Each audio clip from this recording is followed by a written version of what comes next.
A shocking twist has emerged at the Madlanga Commission over the controversial grabber technology. A technology deal allegedly presented to the Czech government as a project for SAPs has now taken a dramatic turn, and leaked chats appear to point straight to Nkosi. The Czech government was allegedly told that the demonstration was for SAPs, but chats presented to the commission allegedly show Nkosi and Jacobs planning a deal with Eswatini instead. One message reportedly says, "We're on our way to the kingdom." Another allegedly says, "Tomorrow morning, the king is having a final meeting with the old man." Nkosi also allegedly forwarded a contract request as preparations for the Eswatini deal continued. So, the big question is, was the Czech government misled about the real purpose of the technology demonstration? These are allegations being examined by the Commission, not final findings. What do you think? Was there a hidden Eswatini deal? Like, subscribe, share, and watch the explosive evidence. I'll be suggesting some inferences which other witnesses may have to clarify or refute. I would ask the Commission to bear with me a little today because this has been prepared on relatively short notice, so it may not flow as smoothly as might otherwise be the case. But let's kick off. And the first issue that I want to address is a project that seems to involve at different stages Mr. Msibi, Mr. Katiso Molefe, and Mr. Stephen Motsumi, involved in dealing in grabbers. Grabbers are technology that enable you to eavesdrop on cell phones and to extract information from cell phones. And the starting point for this topic is Mr. Nkosi's chats, Sergeant Nkosi's chats. He has represented to the Czech government that that Infosys will be demonstrating to the South African police, and that for this reason Infosys should be allowed to do so.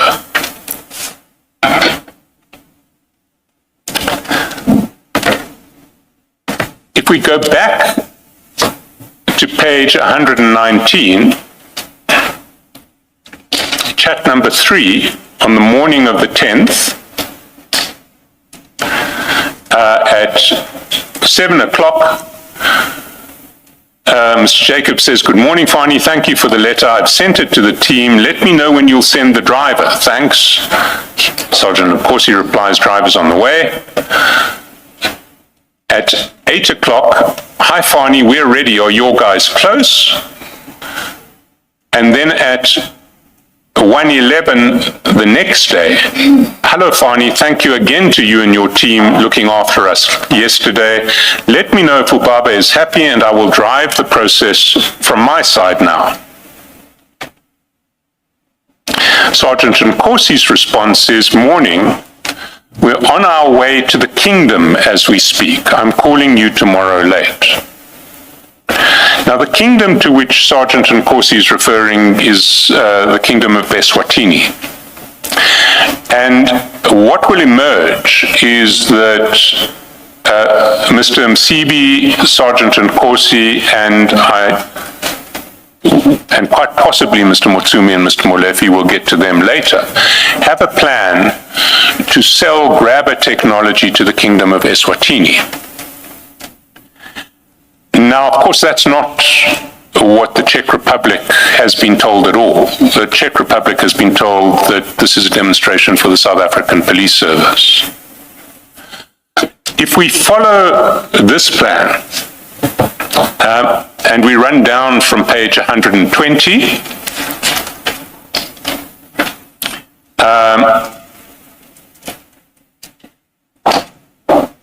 chat 1, Mr. Jacobs says, "Thank you, sir. I'll be available for you chat 2, Sergeant Nkosi is responding to that earlier message, which is, let me know if Ubaba is happy, and he says, yes, he's happy. And then the process continues. If one goes to page 121, chat with someone whom he describes as Sean Jacobs, or whom he has saved as Sean Jacobs, phone expert, but I think that is a typo. It should be phone expert. And at chat number 4 on the 20th of January 2023, the person who we will call Sean Jacobs, because that's what Sergeant Nkosi calls him, writes to Sergeant Nkosi, hello Fani, please give me a call when you have a moment. I want to know if the Swazi deal is still on the table.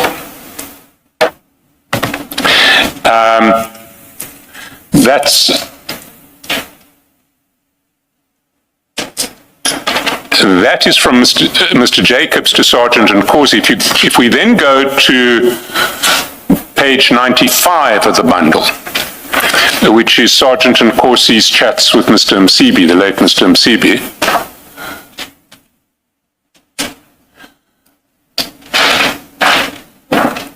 We see in chat number 1 that Sergeant Nkosi, after receiving the message from Mr. Jacobs, forwards a screenshot of that message to Mr. Msibi. And if we go back to 116, we see that on the 23rd of January, Mr. Jacobs says, hello Fani, hope you're well. I have a team coming in for the demo in early February. Let me know if you guys are still interested. And Sergeant Nkosi immediately responds, yes, we are. That response, yes, we are, comes at 9:12 in the morning. If we go back to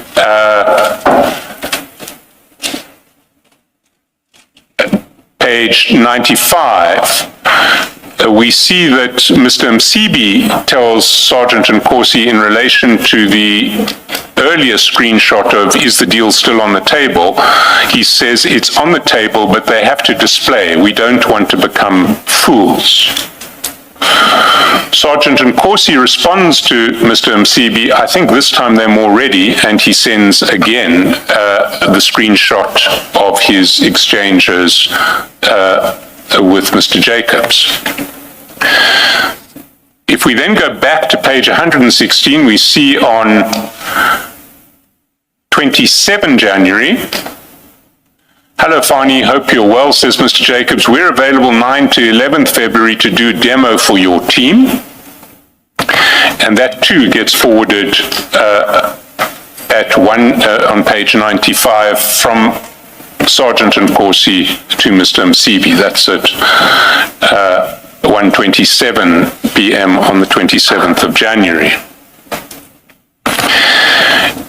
Zigzagging again back to page 117, and there are a series of chats from the 30th of January at the top of page 117 about arranging the demo.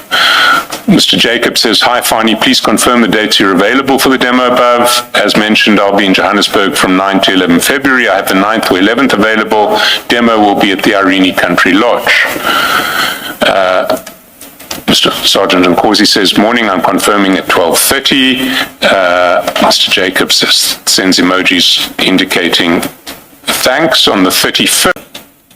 The foot of the page, hi Fani, I hope you're well. We need the company name for the contract with Infosys, and Infosys again was the Czech company that makes this equipment. And the email address we need to send the contract to, this will come directly from the Czech company.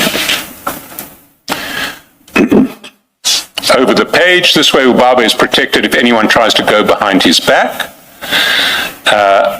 Hello, Fani. Hope all is well. I'm still waiting on the info for Baba's company and email details. Sergeant Nkosi response sharp. I'm sending. Hello, Fani. Hope you're well. Are we still on track? And this is now the 7th of March, and Sergeant Nkosi says, yes, tomorrow morning the king is having a final meeting with the old man. And that presumably would be the king of Eswatini. And Sergeant Mr. Jacob says, okay, great, thanks.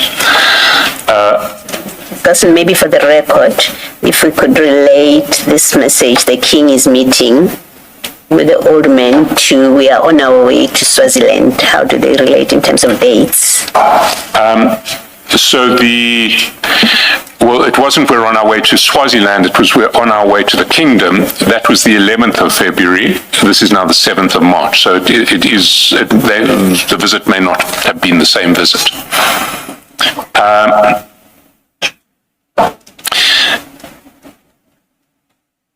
While this was going on the 27th of February, so the request for company details.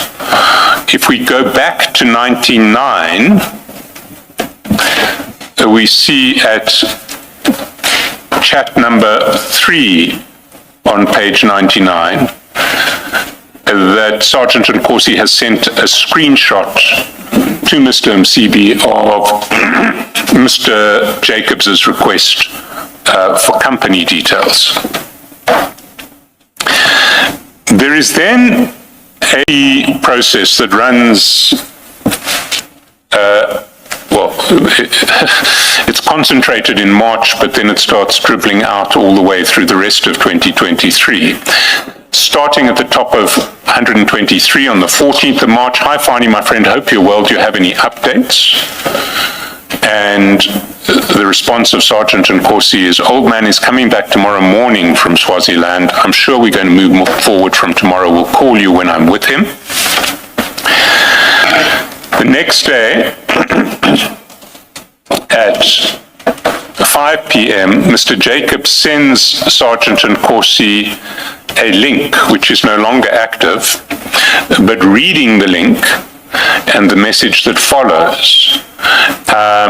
It is an automated Adobe document which will generate the contract that Infosys once signed. So it is a link to an Infosys site or an Infosys directory at Adobe, and it's a document that needs an e-signature. Below, Mr. Jacobs explains, hi Fani, can your lawyer please fill out this form, then we will generate the exclusive contract for Swaziland. 2 days later, hello Fani, hope you're well. Did you share the link with Ubaba's lawyer? No response. 20th March, hi Fani, any updates? Still no response. 21st of March, hi Fani, please advise if your guys had filled in the info for the link I sent. Without this, we can't send you the contract, and I don't want it to seem as if we're holding up the process. 22nd of March, hi Fani, hope everything's okay, please advise. Finally, there's a response from Sergeant Nkosi, got it sorted. Mr. Jacob says, thanks, once they fill it in, they will get the contract. 24th of March, hi Fani, was the link completed? We haven't received any confirmation that the link has been filled in. 12th of April, hi Fani, I hope you're well. I was supposed to come to Joburg this week, but I'll have to postpone to next week. Please advise Ubaba. And Sergeant Nkosi says, okay. A few days later, hi Fani, I hope you're well. Just a note from our side. It seems that Ubaba's lawyer has not completed the link as it is, and it's now becoming embarrassing as the international company will not take us seriously. Please advise how we resolve the matter.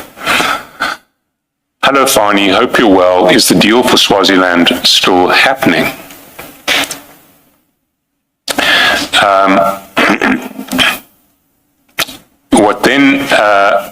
What then happens is that Sergeant Nkosi sends a contact card. All of this is now the 23rd of May for Mr. Jacobs to contact Mr. Msibi directly. Nothing then happens between the 8th of May and the 23rd of May and the 18th of August. Mr. Jacobs is still trying on the 18th of August. Hello, Fani, hope you're well. Did you forget about me? And he says, and Sergeant Nkosi responds, lol, no, I was speaking to Sweli yesterday. They spoke to the old man as well. We're hoping next month we would be winning. That's good news. Our team is ready. On and on it goes. Top of 126. Hi, Fani. Hope you're well. Please call me urgently. And our people are being contacted by Swaziland, and we need to move quickly, or we will lose this deal. Now, it seems that the deal was lost because if one goes to page 112, one sees that on the 17th of October. Sergeant Nkosi forwards to Mr. Msibi a message that seems to come from a partner of Sean. My brother, I'm really disappointed. It's 111, sorry, 111, chat 4. Foot of 111, but not 112, sorry.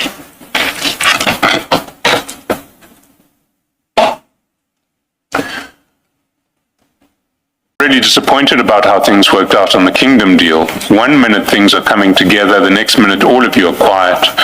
Shane, I think that should be Sean, or maybe Sergeant Nkosi has the name wrong and it's Shane, not Sean, tries to call you, but he never gets hold of you. I also tried to get hold of you, but you never come back to me. You know, there's so much more work we wanted to do with you. We have many solutions that are in demand by governments, but we want to do this deal first before we can introduce other solutions. I take it this deal is off now. And that's the last that we see of that deal. But what we do see is that in parallel with this process, Mr. Msibi, Mr. Motsumi, and Mr. Molefe are exploring other options. And that story starts on page 196.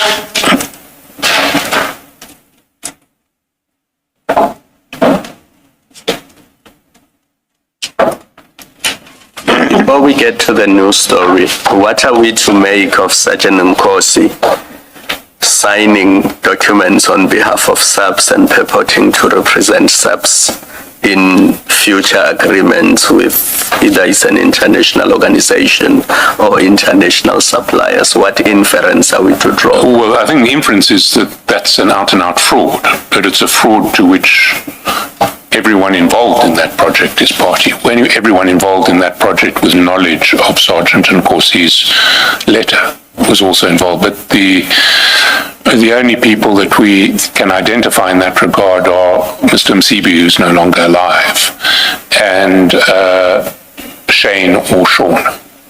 We don't know who else was aware of this. We don't even know whether the Czech company were aware of who they were dealing with. Because my concern, we're talking about a grabber here. We don't know what else. I mean, you can see one conduct where he's signing and putting a stamp and force number to allow an international organization to come and make a demonstration to private individuals in South Africa. What if it was weapons and other things that are not authorized by SAPS? We don't know, but it is a very legitimate question, Commissioner. I mean, we did see the exchanges with the man whom he saved as Deputy President Didi Mabuza, who Mr. Mashile, I think, who seemed to have been suggesting an arms deal. We don't know where it ended. And what does it say about the use of stamps at SAPS? I mean, if any captain or constable can just... But I think every captain must have a stamp, just because they have to use the stamp in their official duty. So, for instance, you go into your local police station to get an oath commission, the captain uses his stamp to commission your oath. It's how the stamp is used, and of course, a South African looking at that document would think, no, this doesn't on its face come with, this on its face doesn't confer the authority of the SAPS to deal with a grabber.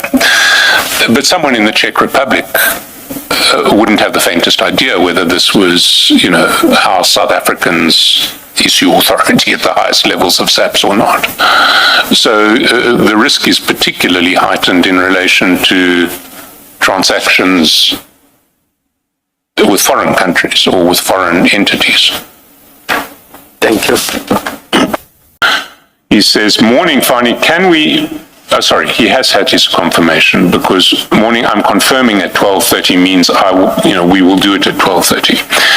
Mr. Jacobs the next day says, good morning, Fani, can we please move our session to 12:30 on Thursday, as we have another team from 9 to 12. Please advise if this is okay. I don't want to create unnecessary issues for the different teams. Sergeant Nkosi says, okay, let me confirm with them. I will call you in 30 minutes, and thanks, I just don't want the different teams to meet each other, explains Mr. Jacobs. And if we then go,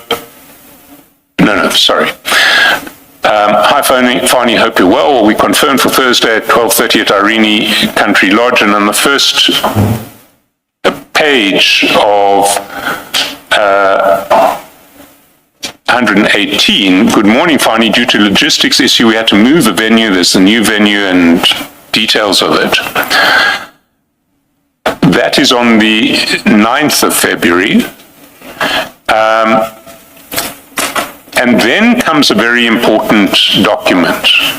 It's in chat number 3. And it relates to the demonstration that is now scheduled for the Thursday, which was the 10th of February, and that document is sent by Mr. Jacobs to Sergeant Nkosi at 7:23, and straight after sending it, he says, Fani, can you put it on a SAPS letterhead or your agency? Your agency you're with, we won't share it with anyone. So Mr. Jacobs is saying, can you put this draft letter on a SAPS letterhead? Or if you represent some other agency on that letterhead, we won't share it with anyone. And Sergeant Nkosi says, so I'm signing and then I'll put a stamp. Now, if we go to that document, it is at page 129, and it's an interesting document, the draft document, because it explains what this demonstration is all about. It is a draft that is addressed to the Ministry of Trade and Industry of the Czech Republic. And it's headed Demonstration of Dual-Use Goods in South Africa. Entity demonstrated to, place of demonstration, and it's Sergeant Nkosi has identified the entity who's going to get the demonstration as the South African Police, Pretoria, South Africa. The demonstrating company is a Czech company called Invasys. And Invasys are a company that specialize in high-tech security hardware and software. People who are going to do the demonstration, authorized people from Invasys, are identified. It says the demonstration will take place at the above address, suggesting that it will take place at the South African Police, Pretoria, South Africa. Throughout the demonstration, the goods will be in the hands of an authorized person, authorized by the SAPS.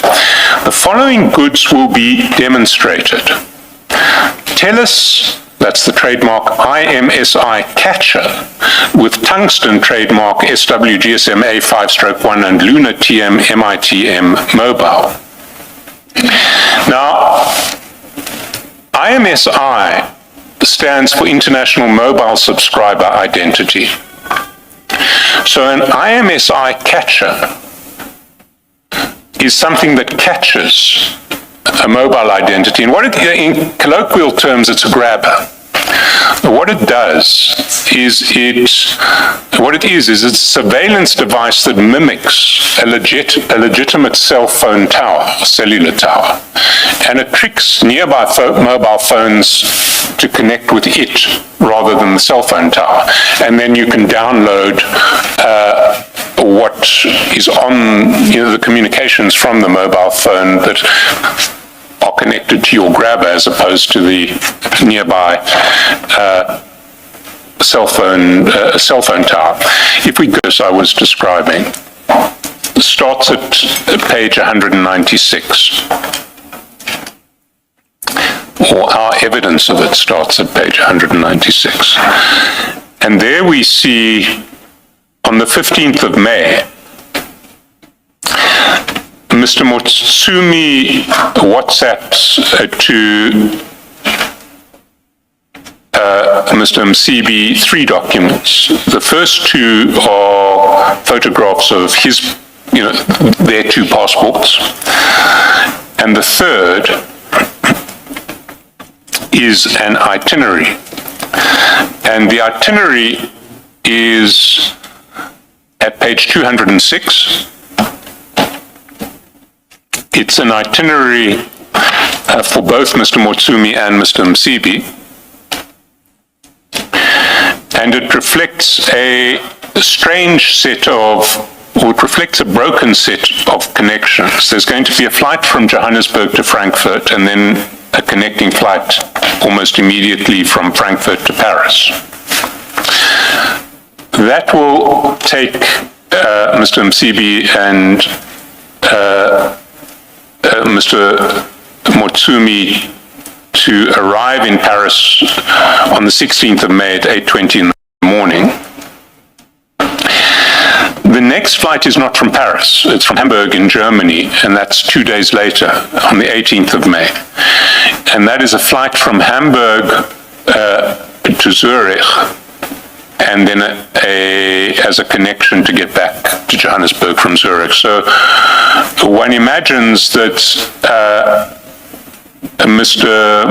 Motsumi and Mr. Msibi were going to make their own way, or would make their way from Paris to Hamburg, which is relatively close, either by train or by plane, at some stage between 16 and 18 May.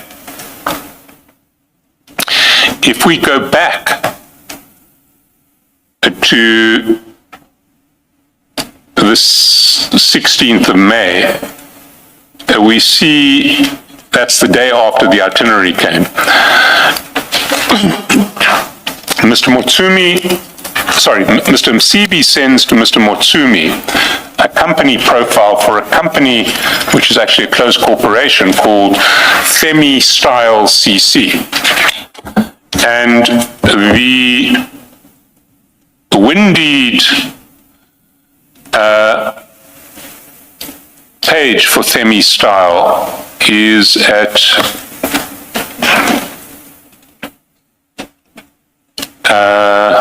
page 347.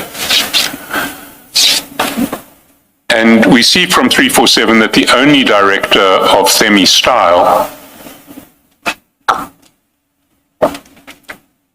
is Mr. Msibi himself. And according to the history of the reflected on the Windeed search, there's never been any other, it's a CC, the only member. He has always been a member, and then after the conversion into PTY Limited, the sole director. So he was the sole member, then the sole director. If we go back to the profile of Femi Style, we see that at page 208. And that profile first reflects that the directors of Themistal are both Mr. Msibi and Mr. Molefe, not Mr. Motsumi, but Mr. Molefe. That doesn't appear to be correct, at least not in terms of the CRPC records. CRPC records just reflect Mr. Msibi, but Mr. Molefe's appearance on this document is significant in its own right. Then it says the company vision to be the #1 trusted intelligence security services provider in Southern Africa and beyond. Its mission, over the page, to provide security services through protecting clients' valuable assets through preventative protection services, private detectives and investigators, consulting, technical surveillance, digital polygraph, and covert operations. There are certain core values set out, including integrity and professionalism. And then the background. Themistal is a security consultant company whose primary objective is to offer technical support, advice, training, report compilation, and procurement of needed security systems. We ensure that state-owned assets are up to date with the latest security systems, tools, trends, and technology. We further identify and eradicate potential security threats and act as an agent who shall be capable of negotiating and entering into agreements on behalf of companies.